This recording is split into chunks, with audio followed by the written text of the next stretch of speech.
Hello বন্ধুরা, আজকে আমি বানাবো একটা বাঙালি সবজি, সেটা উস্তের তরকারি।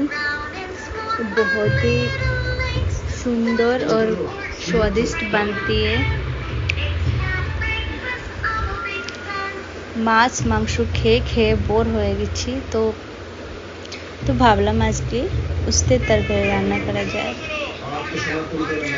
তো উস্তে কেটে নিয়েছি, কাটার পরে যে মাছ ভেজে রেখেছিলাম সেই তেলে উস্তে ভেজে নিয়েছি হালকা।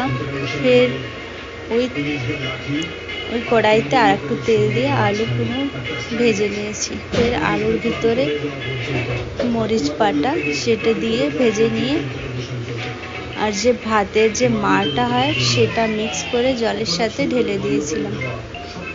ফের ওর ভিতরে সবজির ভিতরে মাছের মাথা মাছ দিয়ে একটু সময় ঢেকে নেড়াচড়া করে ফের আমি অ্যাড করে দিয়েছিলাম উস্তে,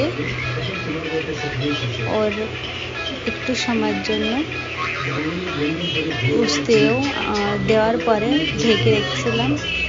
और बहुत ही स्वादिष्ट